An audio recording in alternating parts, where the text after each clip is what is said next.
किन्नर चुड़ैल। गोरखपुर नाम का एक गांव हुआ करता था। उस गांव में ज्यादा लोग नहीं रहते थे। उस गांव में एक गर्भवती विधवा औरत रहती थी। उस औरत का नाम कमला था। कमला अपने घर में अकेली रहती थी। उसके पति की सारी जायदाद उसके नाम हो गई थी, पर सभी गांव वाले उस औरत को मनहूस औरत समझा करते थे और सभी उससे नफरत किया करते थे। एक बार कमला राशन की दुकान पर खाने का सामान खरीदने जाती है। भैया जी, जरा 1 किलो दाल चावल देना। अरे हाय हाय हाय हाय हाय, अरे मनहूस औरत, मेरी दुकान में अपशुगन करवाने आ गई क्या? हैं? चल जा यहाँ से, मैं कुछ नहीं देने वाला तुझे। भाग भाग यहाँ से, चल जा निकल। भैया जी ऐसा मत कहिए, मैं गर्भवती हूँ, मुझे खाने की बहुत जरूरत है, मुझे खाना दे दीजिए। दुकानदार कमला को वहाँ से धक्के मारकर भगा देता है। तभी कमला रोते रोते उस गांव के किन्नरों के इलाके में आ जाती है। गांव वाले किन्नरों को उसी इलाके में रखा करते थे, क्योंकि वो लोग किन्नरों को पसंद नहीं करते थे और उनके इलाके में रहने से मना करते थे। तो किन्नरों ने उसी गांव में अपना एक इलाका बना लिया था। जब किन्नर लोग देखते हैं कि एक गर्भवती महिला रोते रोते उनके इलाके में आ गई है, तो सारे किन्नर कमला के पास जाकर उसका हाल पूछने लगते हैं। क्या हुआ बहन, तुम्हारी गर्भवती अवस्था में इतनी बुरी हालत कैसे है? तुम रो क्यों रही हो? तुम डरो मत, हम तुम्हें कोई नुकसान नहीं पहुंचाएंगे। तुम शांत होकर सब बताओ कि हुआ क्या है। मैं कमला हूँ, मैं गांव के दूसरे इलाके से आई हूँ। 2 महीने पहले ही मेरे पति की मौत हुई है। मुझे गांव के लोग मनहूस मानते हैं, क्योंकि मैं विधवा हूँ और गर्भवती भी। वहाँ के लोग मुझे खाने के लिए कुछ बेचने के लिए भी तैयार नहीं, जिससे मेरा गुजारा नहीं हो रहा था। कोई बात नहीं कमला, हम तुम्हारा ख्याल रखेंगे। किन्नर लोग कमला को एक खाली घर में रहने के लिए जगह दे देते हैं और उसकी देखभाल भी करते हैं।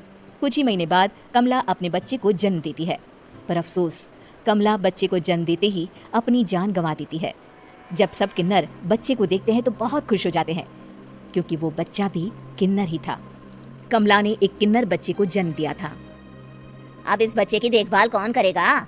हम तो इस बच्चे को गांव के दूसरे इलाके में भी नहीं भेज सकते। और तो क्या हुआ, इस बच्चे की माँ नहीं रही तो हम इसे पालेंगे। अब ये हमारे इलाके में रहेगा, हमारे साथ रहेगा। फिर वो किन्नर उस किन्नर बच्चे को गोद ले लेते हैं, उसका नामकरण कराते हैं। उस किन्नर बच्चे का नाम शक्ति रखा जाता है। देखते ही देखते शक्ति बड़ी होने लगती है। उसके रंग रूप बहुत सुंदर थे। वो बहुत सुंदर किन्नर दिखती है। एक दिन शक्ति एक किन्नर से पूछती है, माँ जी सुनिए ना, ये गांव के दूसरे इलाके में भी तो लोग रहते हैं, तो हम वहाँ क्यों नहीं जाते? हम उनसे अलग क्यों रहते हैं? शक्ति, क्योंकि वो लोग हमारे जैसे नहीं, वो लोग हमें पसंद नहीं करते, इसीलिए हम उनसे अलग रहते हैं। क्यों? वो हमें क्यों पसंद नहीं करते? मुझे एक बार उस इलाके में जाना है, मैं एक बार वहाँ जाकर घूम कर आऊँ। शक्ति, खबरदार, जो तू उस इलाके में कभी भी गई तो अपनी जान नहीं गंवाना चाहती तो उस इलाके में कभी कदम भी नहीं रखेगी, समझी? इतना कहकर वो किन्नर वहाँ से चली जाती है। शक्ति उस किन्नर की बात सुनकर बहुत रोती है। माँ जी ऐसा कैसे कह सकती है? उन्होंने इतनी सी बात के लिए मुझे इतना डांटा। अब तो मैं उस इलाके में जरूर जाऊंगी। फिर एक दिन शक्ति गांव के दूसरे इलाके में चुपके से जाती है। ये लोग तो हमारे जैसे ही इंसान हैं, तो ये हमसे नफरत क्यों करते हैं? जब शक्ति उस इलाके में पहुंचती है तो गांव के सारे आदमी उसके रूप से मोहित हो जाते हैं। वो लोग ये अंदाजा नहीं लगा पाते कि वो किन्नर है। शक्ति की सुंदरता देखकर सारे गांव वाले उसकी तारीफ करने लगते हैं। तभी गांव का चक्कर लगाने गांव के जमींदार का बेटा हर्ष वहां पहुंचता है। हर्ष भी दिखने में बहुत सुंदर होता है।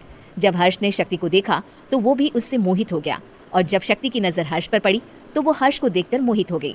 आपको पहले कभी इस गांव में देखा नहीं। इस गांव में आप नए हैं क्या? जी नहीं, वो मैं बस।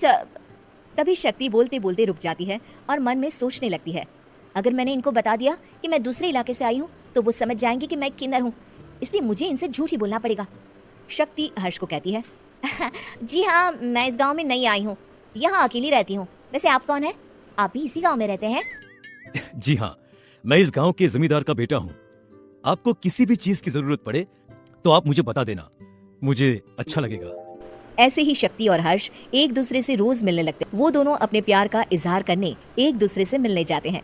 तभी शक्ति का पीछा करते करते एक किन्नर वहां आ जाती है। शक्ति, मैं तुमसे बहुत प्यार करता हूँ।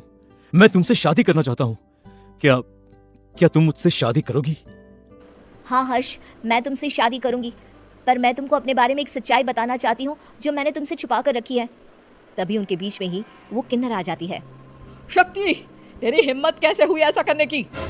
वो किन्नर शक्ति को खींचकर गांव के जमींदार के पास ले जाती है। हर्ष भी वहां शक्ति को बचाने के लिए पहुंच जाता है।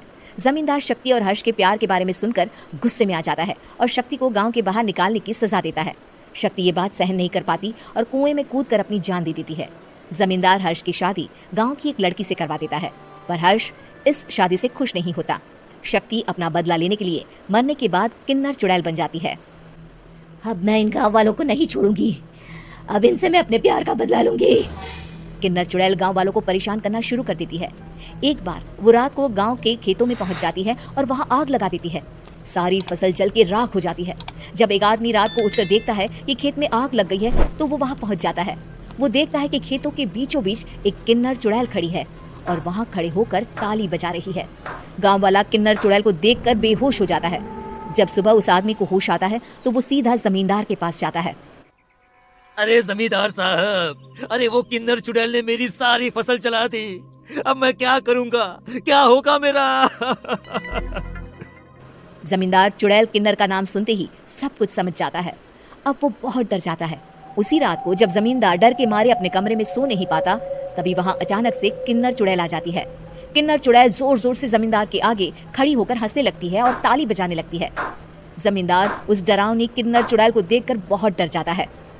तूने मेरे साथ बहुत बुरा किया, अब मैं तुझे जान से मार दूंगी। नहीं नहीं नहीं नहीं, मुझे माफ कर दो, मुझे मत मारो। मैं कभी ऐसा दोबारा नहीं करूंगा। अब तुम जो बोलोगी वही मैं करूंगा। ठीक है, मैं चाहती हूँ कि किन्नर इलाका गांव के इलाके से जुड़े और गांव का कोई भी आदमी किन्नर समाज से द्वेष ना करे, उससे नफरत ना करे, नहीं तो मैं सारे गांव को मार दूंगी।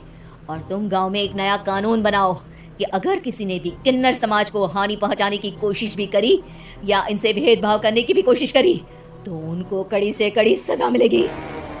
हाँ हाँ हाँ, मैं ऐसा ही करूंगा। तुम जो बोलोगी वो मैं करूंगा, पर मुझे जाने दो प्लीज। तब वो किन्नर चुड़ैल वहां से चली जाती है। गांव का जमींदार किन्नर चुड़ैल का कहा मानते हुए दोनों इलाकों को एक कर देता है और नया कानून भी लागू कर देता है।